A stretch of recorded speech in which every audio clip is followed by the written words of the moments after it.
another shame to share love. Embracing the differences like hand in glove. Spreading peace and joy, it's a beautiful sight. Together we shine in each other's light. And now we stand in love's pure mind. Watching the world in love and light. Hearts beating peaceful flight. Colors of harmony, painting a night.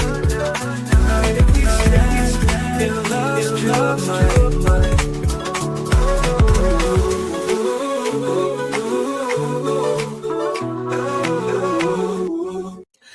Good evening, everyone. Thank you for tuning in to Watching the World. We're going to cover Donald Trump's meeting with Netanyahu in regards to the state of Israel and Gaza and all the above. Let's get to it.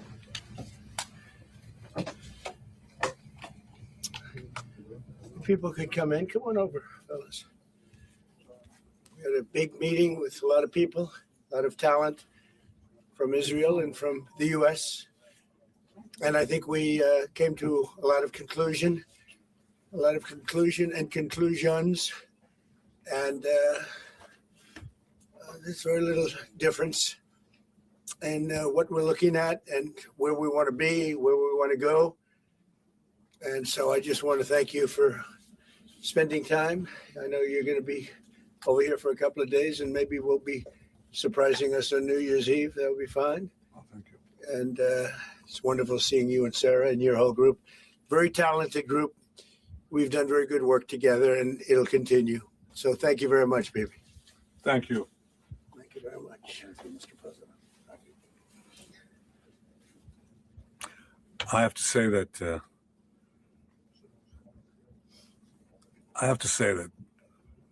in addition to what I said, that we've never had a friend, even close, a friend, as President Trump in the White House. I think he's been extraordinary in his friendship and his support for Israel, his principled positions, his willingness to just cut through and get to the essence of things. And I don't say that as a compliment. I just mean it. People have heard me say that behind your back, Mr. President, many times.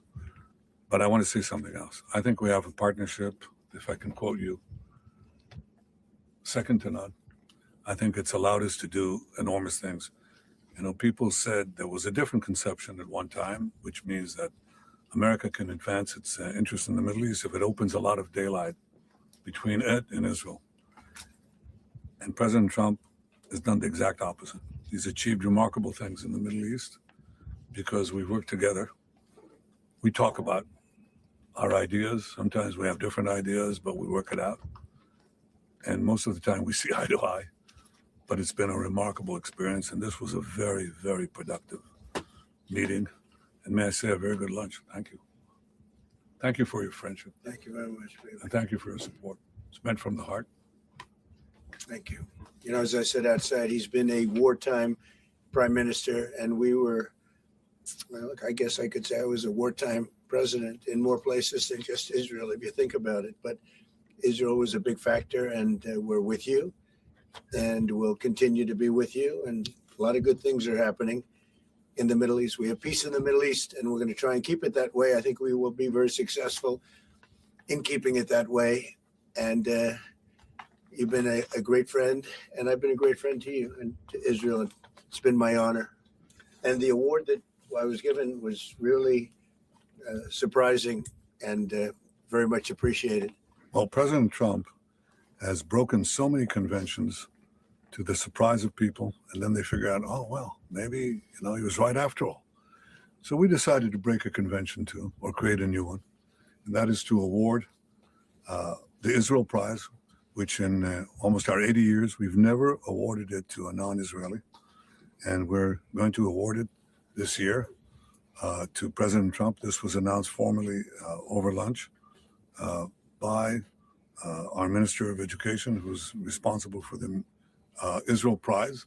It's going to be awarded to President Donald J. Trump for his tremendous contributions to Israel and the Jewish people. I think it's such a fitting thing, and it would honor us, obviously, Mr. President, if you could visit Israel in that occasion on our Independence Day. But I have to say that this reflects the overwhelming sentiment of Israelis across the spectrum.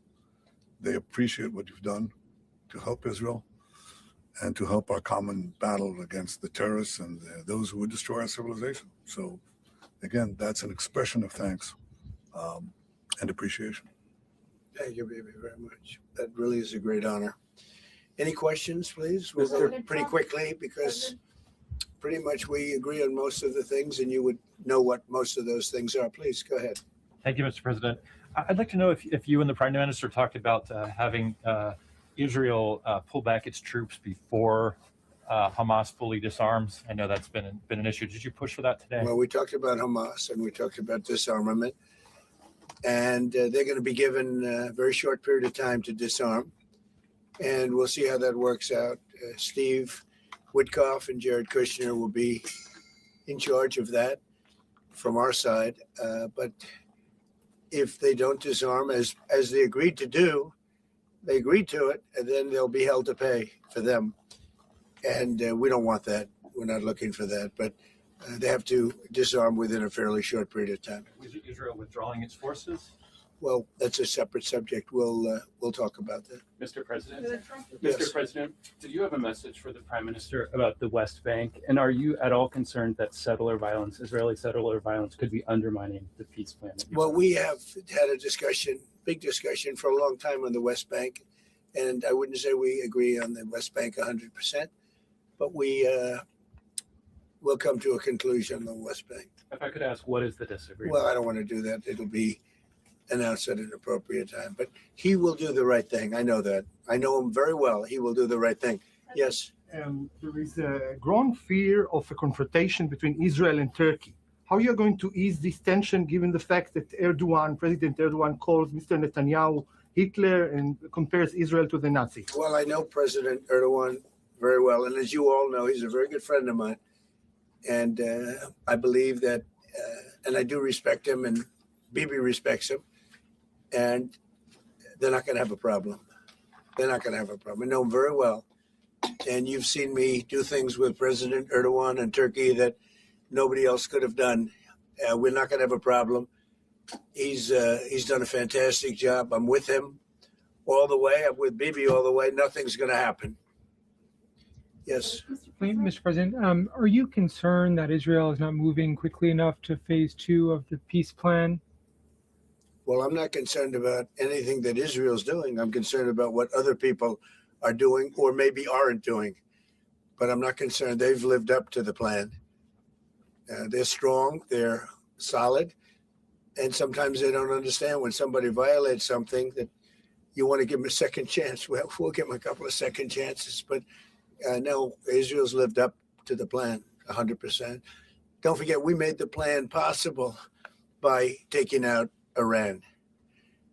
And speaking of Iran, I hope they're not trying to build up again, because if they are, we're going to have no choice but very quickly to eradicate that buildup. So I hope Iran is not trying to build up, as I've been reading that they're building up weapons and other things. And if they are, they're not using the sites that we obliterated, but they're using possibly different sites. We know exactly where they're going, what they're doing. And I hope they're not doing it, because we don't want to waste the fuel on a B-2. It's a 37-hour trip both ways. I don't want to waste a lot of fuel. Okay? Mr. President Trump, just what are your last remarks regarding the pardon request of Prime Minister Netanyahu? Herzog office told us that you have not talked after the official request of Prime Minister Netanyahu pardon. Can you clarify to us? Did you talk Which about request are you talking about? with the President Herzog, the Israeli President Herzog? Did you talk with him directly? President Erdogan? Herzog. The Israeli So President you're talking Herzog. about pardon? Yeah. Oh, well, you got to say that. No, I think he's going to be in great shape. He's a wartime prime minister at the highest level. He's achieved tremendous success. And I'll say it, if you had 8 out of 10 prime ministers in his position right now, or before right now, maybe, you wouldn't have Israel any longer. Israel would not exist. I'd say two of them would, and 8 of them wouldn't. Those are not good odds. You needed a very special man to really carry through and really help Israel through this horrible jam. You know, these are major factions, and it started with our negotiation with Iran. I think it probably started with Soleimani. That was really where you mentioned that today, which started with Soleimani. Bad guy, doing bad things, hurting a lot of people, killing American soldiers and other soldiers. But it started right there, would probably be the starting point. And then from that point forward, but you have a wartime prime minister at the highest level. There could be other wartime prime ministers, but they'd lose. He won. And I think the people of Israel appreciate it. I think a lot of the people in the world appreciate it, actually. And because of that victory, we were able to get peace in the Middle East. If you had a different kind of a personality, if you had a weak person or a stupid person, and there are plenty of both of them, you would not have had success, and you might not have Israel. And you report for Israel. I know you're very proud of it. And you do a great job. You might not have a job because there might not be an Israel right now if you had a different prime minister. That's a big statement, but to me, it's a very simple statement to make. I'm looking at Pete Hegseth, and he's sort of nodding. If they don't have a strong prime minister, Pete, you might not have Israel today. I think he'll go down in the record books. And, you know, I was a big help. I'll be honest with you, big help. Somebody said in the room, if you don't have Trump, you needed a proper combination of everything. And if you didn't have that combination, which they had, you would not have an existing Israel right now. And the people of Israel know it. That's why they like me, and it's why they actually like him. He's got a little bit of a love-hate more than I do over there. But you know what? Even the haters have a lot of respect for him. There's a lot of jealousy about him. A lot of jealousy. Jealousy is a bad word. But I believe you would not have Israel right now. So it's a big deal. Yeah, please. Mr. President, a recent poll showed that as many as half of Gazans would be willing to leave the Gaza Strip if afforded the opportunity to do so. Back in February, you said that all Gazans should be. I heard that number today. Half of Gaza would leave. I've always said it. I said if they were given the opportunity to live in a better climate, they would move. They're there because they sort of have to be. I think it would be a great opportunity, but let's see if that opportunity presents itself. But we're helping the people of Gaza a lot. So is Israel, by the way. So we'll see what happens. But I saw that there was a poll. It was actually more than half the people would leave if they were given the opportunity. And I've been saying that for a long time. To me, it was common sense. So it's interesting. Why wouldn't countries accept them? Look, let's not talk about it because we don't want the controversy. Right now, we're helping Gaza. But if they were given the opportunity, I think even higher than that, the group that did the poll is usually, I call them negative pollsters. You have a lot of them. And yet this poll was, I think, very accurate, other than it would be more than half the people if given the opportunity. But they haven't been given that opportunity. So we'll see what happens. Mr. President, have you reached a point of understanding regarding Syria? We do have an understanding regarding Syria. Now, with Syria, you know, your new president, I respect him. He's a very strong guy, and that's what you need in Syria. You can't put a choir boy. You can't put somebody that's a perfect person. Everything's nice, no problems in life. You have the opposite there. He's a strong guy. We get along with him great. I can't ask for any more. He's been with us all the way. We had that mishap with ISIS, and he was with us all the way. He was fighting us. You know, he was fighting them. So I hope Israel, I'm sure that Israel and him will get along. I will try and make it so that they do get along. Mr. President. I think they will. Bibi, do you have anything to say about that? Yeah, well, our interest is to have a peaceful border with Syria. Our interest is to have, and we openly say it, we want to make sure that the border area right next to our border is safe. We don't have terrorists, we don't have attacks, and we also want to secure our Druze friends. And by the way, I think not only the Druze, but other minorities, especially the Christians, should be protected as well in Syria and throughout the Middle East and in Nigeria. In your efforts, we back completely because Christian communities are beleaguered around the world and especially in the Middle East, but in parts of Africa too. And we stand for the same thing.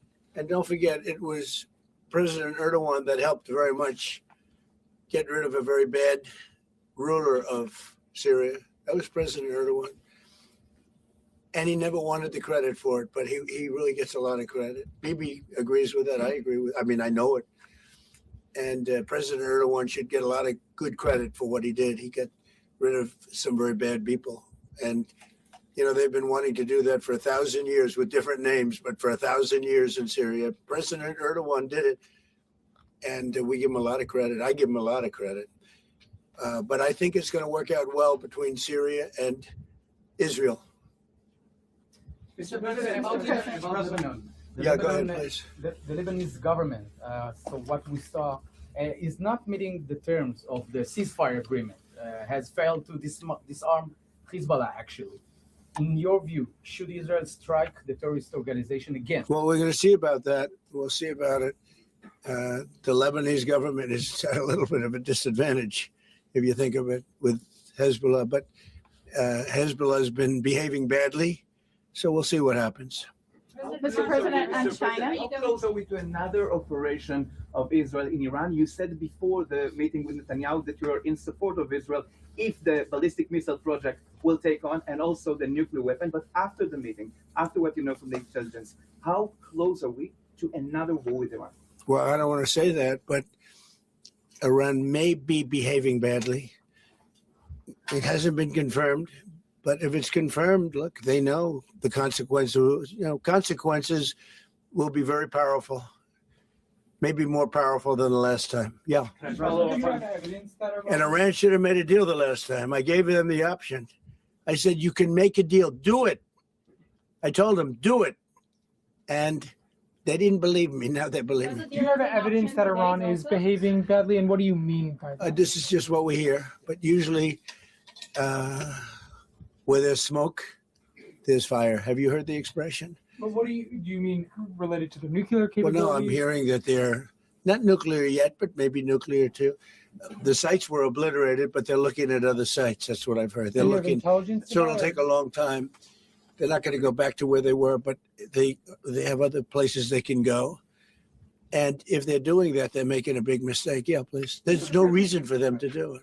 Mr. President, is the United States currently open to engaging in bilateral discussions with Tehran? We're hearing reports from numerous countries that there may be some discussions. Is that something you would support, or something that is I would. You would support that? I would, yes. Right now. Thank you, sir. I have been, by the way, before the war, I would support that. I said to him, baby, I said, let's negotiate. And they didn't believe what was going to happen would happen. Yes, ma'am. On China, so China's been doing naval exercises basically to test encircling Taiwan. Can you explain to us what your knowledge is of that? What do you think about that? Have you had any discussions with China? Well, I have a about great that? relationship with President Xi, and he hasn't told me anything about it. I certainly have seen it, but he hasn't told me anything about it, and I don't believe he's going to be doing it. Does it worry you? No, nothing worries me. But Nothing. you said where there's smoke, there's fire, right? So if Yeah. you're encircled, if you're doing naval exercises and air Well, exercises. I've been doing naval exercises for 20 years in that area. Now people take it a little bit differently, but in fact, larger than they're doing right now. So we'll see. But they've been doing that for 20, 25 years. Yeah. Mr. President, if you don't see Hamas disarm in that short amount of time that you're giving them, can you tell us what the next steps would It'll be horrible for them. Horrible. Okay. It's going to be really, really bad for them. And I don't want that to happen. But they made an agreement that they were going to disarm. And you couldn't blame Israel. By the way, we have other countries that will come in and do it. They said, let us do it for you if they don't. Countries that were with them wanted the deal to be made, agreed that they would disarm. And now if they say they're going to disarm, that's fine. If they say they're not going to disarm, those same countries will go and wipe them out. They don't even need Israel. You know, we have many countries, 59 countries that are in agreement. This is a real peace in the Middle East. And Hamas is a small part of it, but it's still a part of it. But we have 59 countries that signed on, big countries, countries that are outside of the Middle East, as you know the Middle East. They want to go in and wipe out Hamas. They don't want Israel. They don't need Israel. They want to do it because it's the right thing to do, because they were for the deal based on the fact that Hamas pledged, they swore that they were going to disarm. Now, if they're not going to disarm, those same countries will wipe out Hamas. Yeah. President Trump, do you think that the PA should be involved the day after in Gaza Strip, even in the near future? And the same question to Prime Minister Netanyahu. Do you see a real opportunity that the PA will be in Gaza? Go ahead, baby. I think President Trump put clearly the conditions of reform that he wants to see in the PA for them to be involved. And I think he put it very clearly what he wants to see, the kind of real reforms, not just perfunctory reforms, but real reforms. Stop pay to slay, change the curriculum in your textbooks, open up, a different society and a different future. If So they it's do not it, in the near future? well, let them. I think it was clear.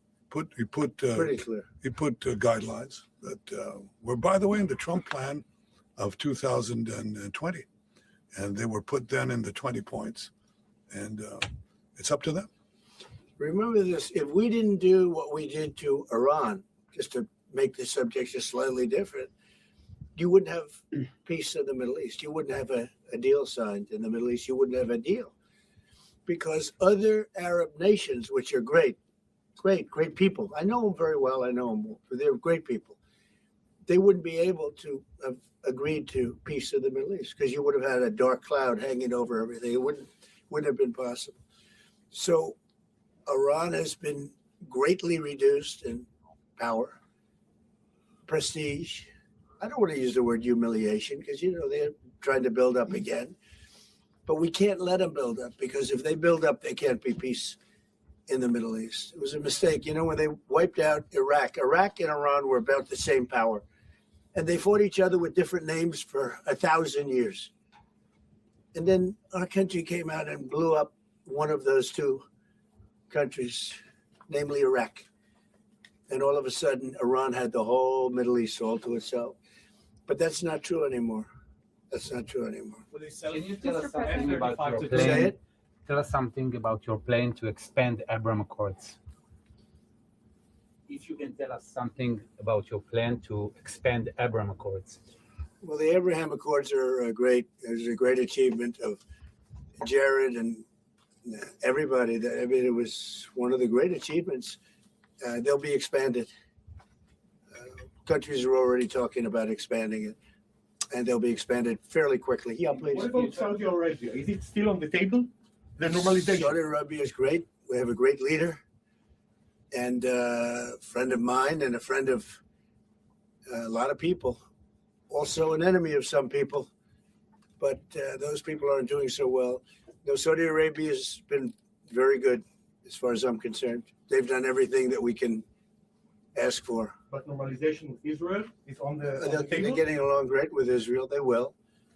And at some point, they'll sign the Abraham Accords. Mr. President, on the Fed, so one of the big domestic tasks ahead of you is to pick a new chairman for the Fed. Yeah. You said that you have one favorite, but you're I do. also doing interviews. Still So do. Hasn't changed. Yeah, I'll announce them at the right time. There's plenty of time.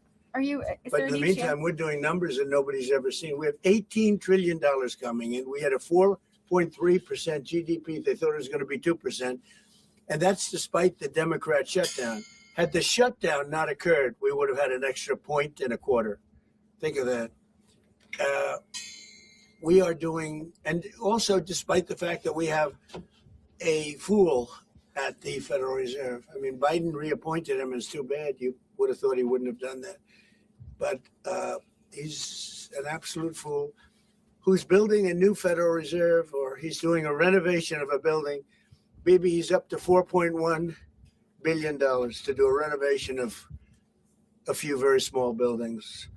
It's the highest price in the history of construction. He's spending more money than any building has ever spent per square foot on the renovation of, as an example, I'm doing a magnificent, big, beautiful ballroom that the country has wanted, the White House has wanted for 150 years. It's a massive job, and it's a tiny fraction of that number.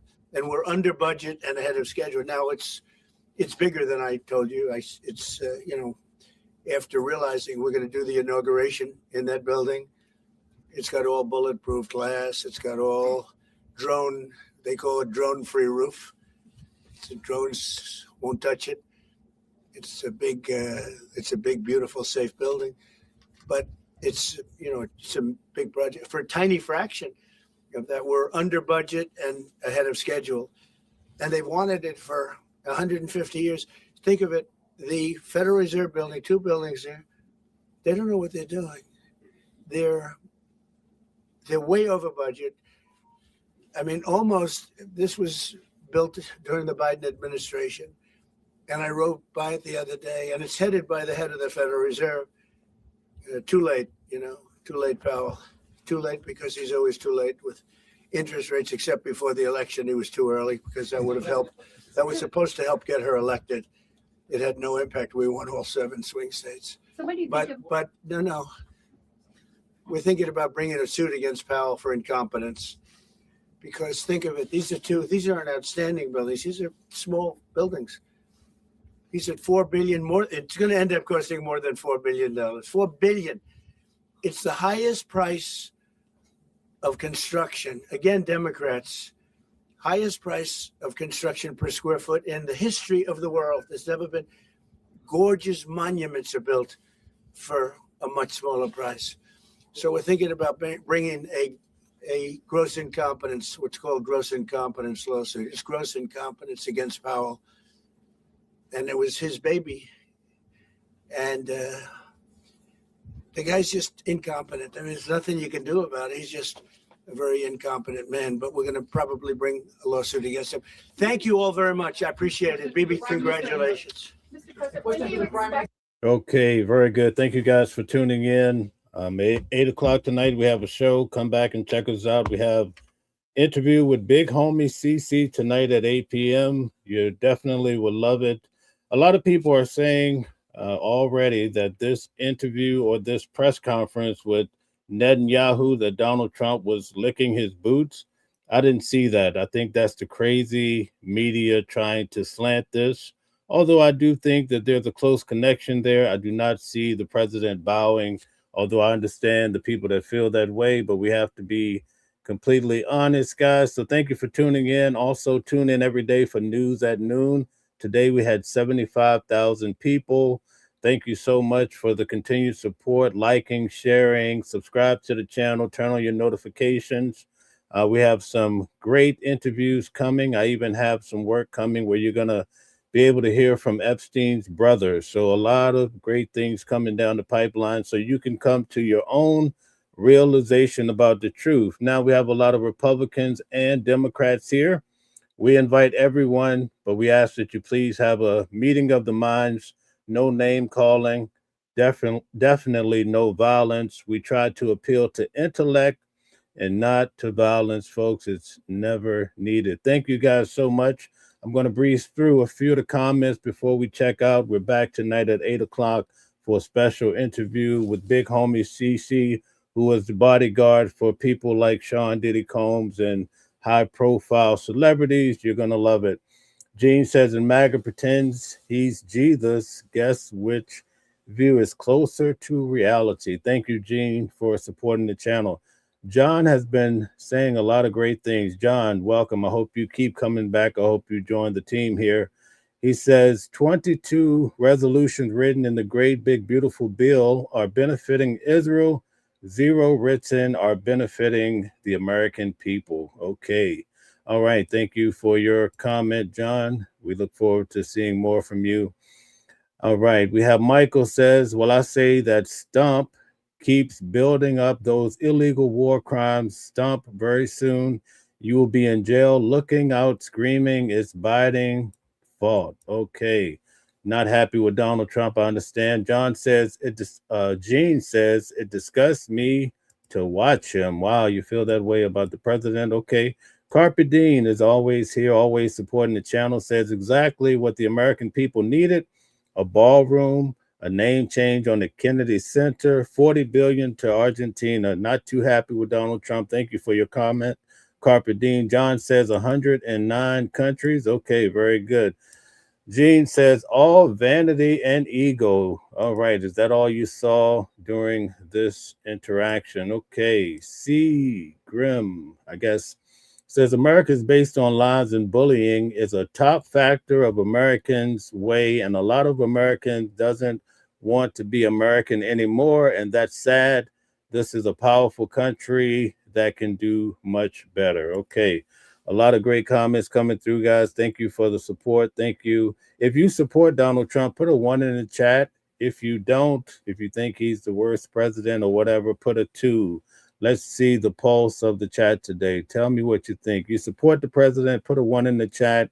If you don't, put a 2. Vince Jackson says, how do illegal aliens get CDL driver's license when 95% of them can't even speak English? Okay, well, that's a good point. Thank you very much. Lisa has really been commenting away.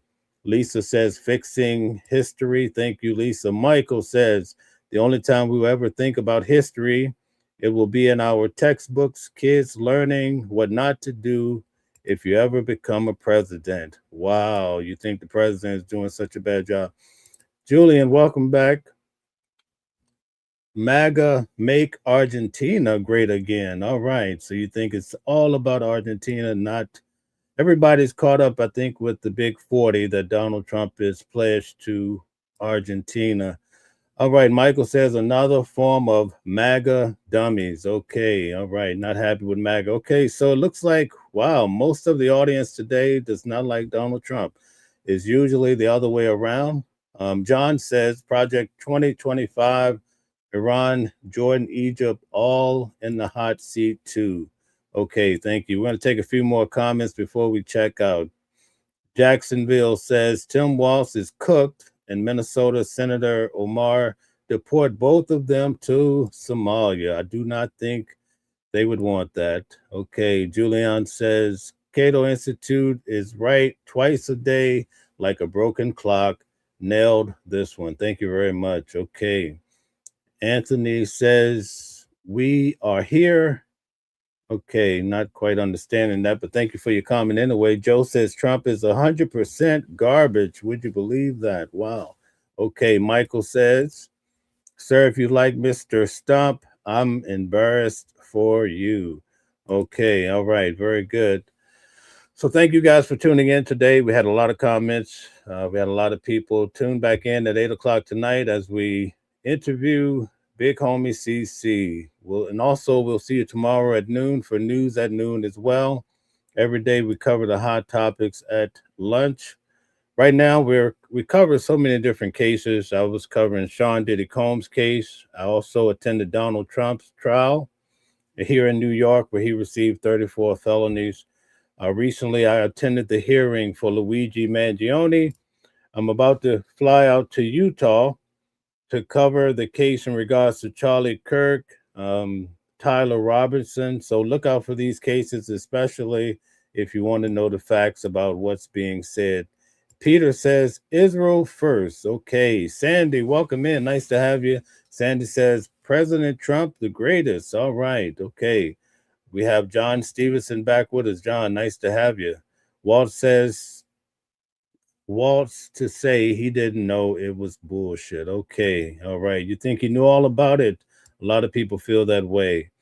All right. GJ says the Jews have the Epstein files and blackmail Trump. With it, Putin the same.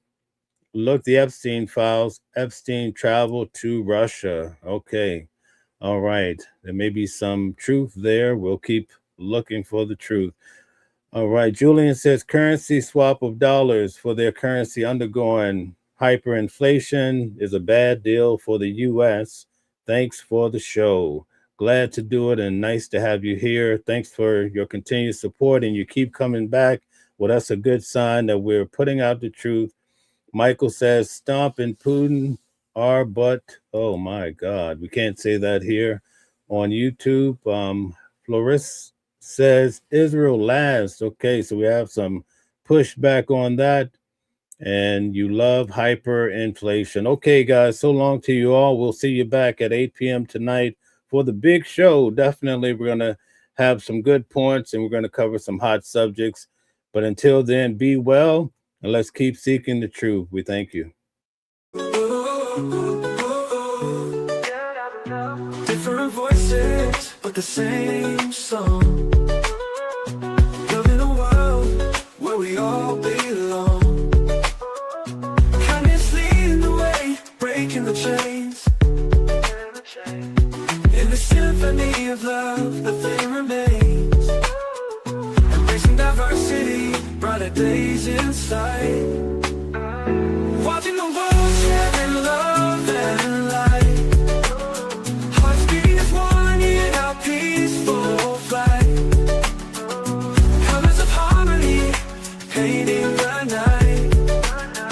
United we stand in love's pure might.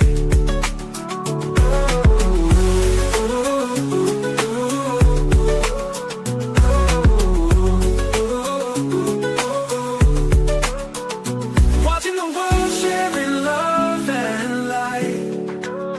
Hearts beating as one in our peaceful flight. The colors of harmony, painting the night. United we stand in love's pure might.